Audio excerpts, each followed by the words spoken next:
vamos a hacer una lectura en segunda de Tesalonicenses 2. Tienen que acompañarme a la lectura de segunda de Tesalonicenses 2. Dice así la palabra del Señor. Pero con respecto a la venida de nuestro Señor Jesucristo y a nuestra reunión con Él, os rogamos, hermanos, que no seáis sacudidos fácilmente en vuestro modo de pensar, ni os alarméis, ni por espíritu, ni por obra, ni por carta como si fuera de nosotros, en el sentido de que el día del Señor ha llegado. Que nadie os engañe de ninguna manera, porque no vendrá sin que primero venga la apostasía y sea revelado el hombre de pecado, el hijo de perdición, el cual se opone y se exalta sobre todo lo que se llama Dios o es objeto de culto, de manera que se sienta en el templo de Dios presentándose como si fuera Dios. ¿No os acordáis de que cuando yo estaba todavía con vosotros os decía esto? Y vosotros sabéis lo que lo detiene por ahora, para ser revelado en su debido tiempo. Porque el misterio de la iniquidad ya está en acción, solo que aquel que por ahora lo detiene, lo hará hasta que él mismo sea quitado de en medio. Y entonces será revelado ese inicuo, a quien el Señor matará con el espíritu de su boca y destruirá con el resplandor de su venida. Inicuo cuya venida es conforme a la actividad de Satanás, con todo poder y señales, prodigios, mentirosos, y con todo engaño de iniquidad para los que se pierden, porque no recibieron el amor de la verdad para ser salvos. Por esto Dios les enviará un poder engañoso para que crean en la mentira, a fin de que sean juzgados todos los que no creyeron en la verdad, sino que se complacieron con la iniquidad. Pero nosotros siempre tendremos que dar gracias a Dios por vosotros, hermanos amados, por el Señor, porque Dios os ha escogido desde el principio para salvación mediante la santificación por el Espíritu y la fe en la verdad. Y fue para esto que Él os llamó mediante nuestro Evangelio, para que alcancéis la gloria de nuestro Señor Jesucristo. Así que, hermanos, estad firmes y conservad las doctrinas que os fueron enseñadas, ya de palabra, ya por carta nuestra. Y que nuestro Señor Jesucristo mismo y Dios nuestro Padre, que nos amó y nos dio consuelo eterno y buena esperanza por gracia, consuele vuestros corazones y os afirme en toda obra y palabra buena. Hasta aquí la palabra del Señor. Comienza este capítulo Pablo dirigido a los tesalonicenses, hablándoles de la venida de Jesucristo y nuestra reunión con Él. Esta es la quinta vez que se menciona la venida de Cristo en las cartas de Pablo a los tesalonicenses. Primera Tesalonicenses 2:19, 3:13, 4:15, 5:23. Y en el versículo de Primera Tesalonicenses 2:19 leemos: Porque ¿cuál es nuestra esperanza o gozo o corona de que me gloríe? ¿No sois vosotros delante de nuestro Señor Jesucristo en su venida? Aquí la venida de Cristo se identifica además con nuestra reunión con Él. Ya en Marcos 13:27 leemos también sobre la venida del Hijo del Hombre, y entonces enviará a los ángeles y reunirá a sus escogidos de los cuatro vientos, desde el extremo de la tierra hasta el extremo del cielo. Sigue Pablo manifestándole que no se han sacudido en su forma de pensar de ninguna de las maneras, en el sentido de que el día del Señor ha llegado, no dejándose engañar, porque el Señor no vendrá sin que primero venga la apostasía y sea revelado el hombre de pecado. Aquí se refiere a la rebelión contra Dios promovida por el anticristo en los últimos días. Así se lo escribió Pablo a Timoteo en 2 Timoteo 3:1-5, que dice: Pero debes saber esto, que en los últimos días vendrán tiempos difíciles, porque los hombres serán amadores de sí mismos, avaros, castanciosos, soberbios, blasfemos, desobedientes a los padres, ingratos, irreverentes, sin amor, implacables, calumniadores, desenfrenados, salvajes, aborrecedores de lo bueno, traidores, impetuosos, envanecidos, amadores de los placeres en vez de amadores de Dios, teniendo apariencia de piedad, pero habiendo negado su poder, a los tales evita. Y en 2 de Pedro 3:7 dice: Ante todo sabes esto, que en los últimos días vendrán burladores con su sarcasmo, siguiendo sus propias pasiones y diciendo: ¿dónde está la promesa de su venida? Porque desde que los padres durmieron, todo continúa tal como estaba desde el principio de la creación. Pues cuando dice esto, no se dan cuenta de que los cielos existían desde hace mucho tiempo y también la tierra surgida del agua y establecida entre las aguas por la palabra de Dios.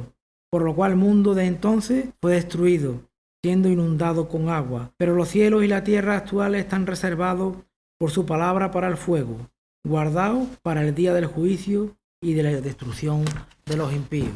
El hombre de pecado, tal vez la frase se refiera a aquel que es llamado en Daniel 7:25 el príncipe que ha de venir, y él proferirá palabras contra el Altísimo y afligirá a los santos del Altísimo, e intentará cambiar los tiempos y la ley, y él será entregado en sus manos por un tiempo, por tiempo y por tiempo y medio.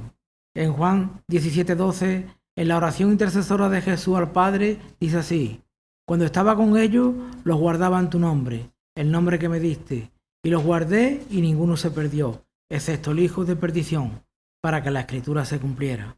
Y en Apocalipsis 13:5-6, cuando habla sobre la bestia, se le dio una boca que hablaba palabras arrogantes y blasfemia, y se dio autoridad para actuar durante 42 meses, y abrió su boca en blasfemia contra Dios, para blasfemar su nombre y su tabernáculo, es decir, contra los que moran en el cielo.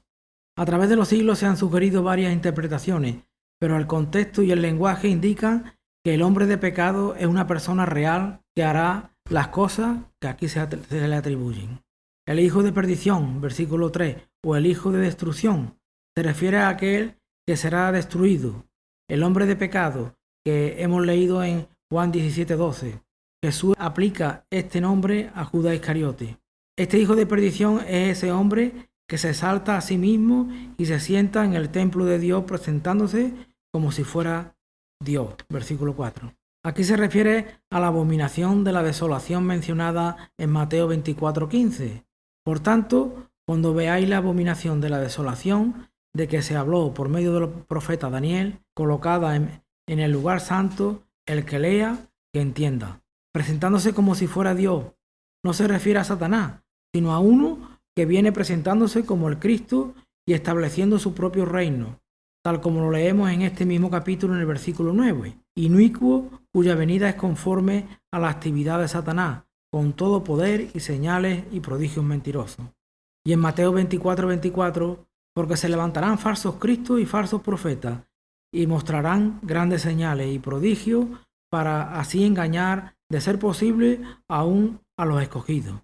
Le dice Pablo que ellos saben lo que lo detiene por ahora para ser revelado a su debido tiempo, porque el ministerio de la iniquidad ya está en acción, solo que aquel que por ahora lo detiene lo hará hasta que él mismo sea quitado de en medio.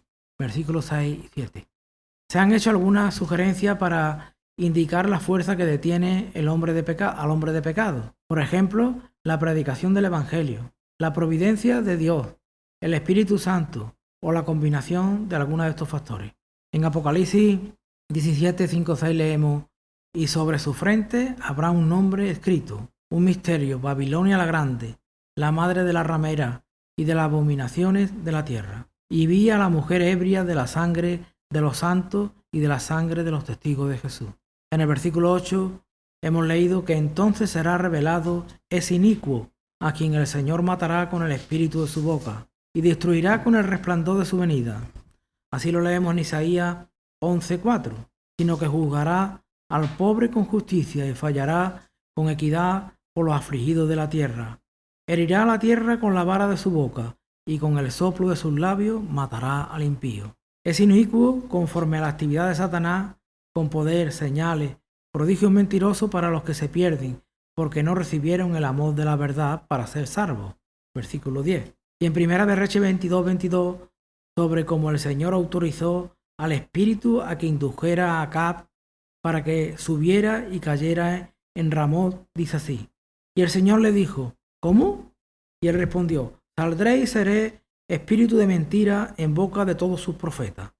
Entonces él le dijo: le inducirá y también prevalecerá. Ve y hazlo así. De igual forma, en el versículo 11 de 2 Tesalonicenses 2, leemos que a estos impíos Dios le enviará un poder engañoso para que crean en la mentira. En el versículo 12 de este mismo capítulo nos enseña de esto, que serán juzgados todos los que no creyeron en la verdad, sino que se complacieron en la iniquidad.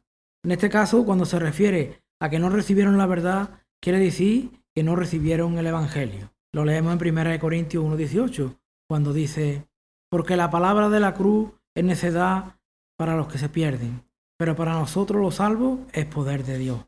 Sobre el justo juicio de Dios, En Romanos 2 leemos que el Señor pagará a cada uno conforme a sus obras. Y en el versículo 8 nos dice que a los que son ambiciosos y no obedecen a la verdad, sino que obedecen a la injusticia, ira e indignación.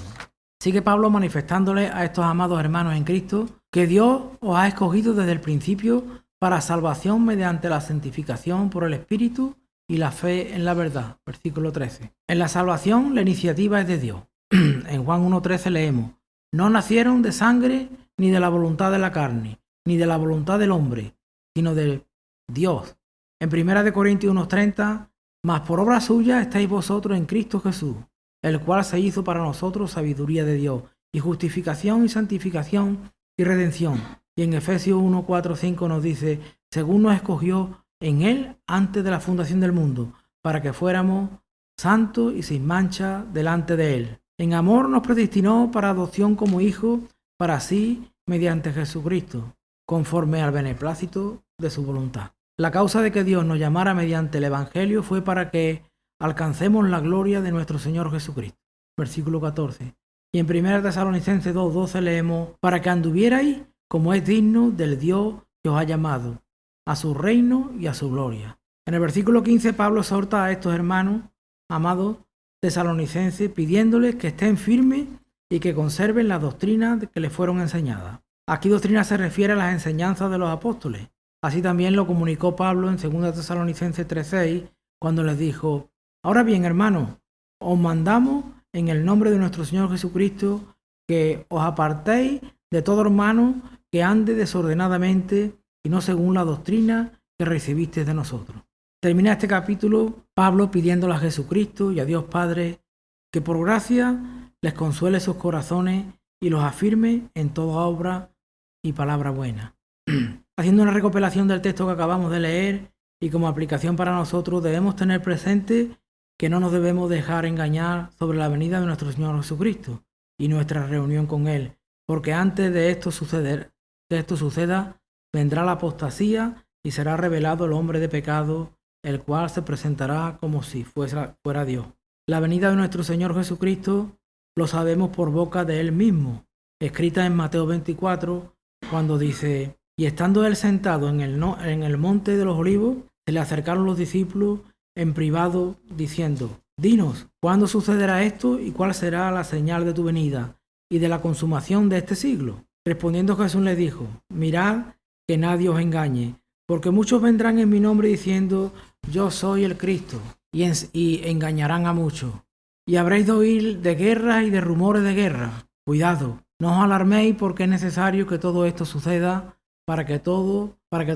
pero todavía no es el fin. Porque se levantarán naciones contra nación y reino contra reino, y en diferentes lugares habrá hambre y terremoto, pero todo esto es solo el comienzo de dolores. Entonces os entregarán a tribulación y os matarán, y seréis odiados de todas las naciones por causa de mi nombre. Muchos tropezarán, entonces caerán y se traicionarán unos a otros, y unos a otros se odiarán, y se levantarán muchos falsos profetas, y a muchos engañarán. Y debido al aumento de la iniquidad, el amor de muchos se enfriará. Pero el que persevere hasta el fin, ese será salvo. Y este evangelio del reino se predicará en todo el mundo, como testimonio a todas las naciones, y entonces vendrá el fin. Nosotros debemos estar firmes y permanecer en la doctrina que nos ha sido enseñada, por la cual, y solo por la gracia de Dios, fuimos llamados para alcanzar la gloria de nuestro Señor Jesucristo. Y al igual que hizo Pablo para los tesalonicenses, pidamos a nuestro Señor y Padre que consuele los corazones de aquellos hermanos más débiles y los afirmen en su palabra. Oremos. Padre que estás en los cielos, te damos gracias, Señor, por el Espíritu Santo que tú nos otorgaste, Señor, para que nosotros discernamos tu palabra y estemos en tu verdad, Señor. Andemos en tus caminos y que no hagamos oídos a aquellos engañadores que vendrán diciendo que ellos son el Cristo. Estamos convencidos de que tú nos guardas, Señor, tú nos escogiste, como hemos leído, Señor, y un día estaremos contigo, Señor, y todo por gracia de nuestro Señor Jesucristo, que murió en la cruz, Señor, para redimir nuestros pecados. Estaremos un día en tu gloria, Señor, donde te alabaremos y daremos siempre gracias por todo aquello que hiciste aquí en la tierra por nosotros. Te pedimos ahora, Señor, por aquellos hermanos que no pudieron venir, para que tú estés con ellos, Señor, y los guardes. Y ahora tendremos un tiempo de oración, Señor, donde elevaremos nuestras peticiones por las necesidades de nuestros hermanos. En el nombre de tu Hijo te lo pedimos todo. Amén.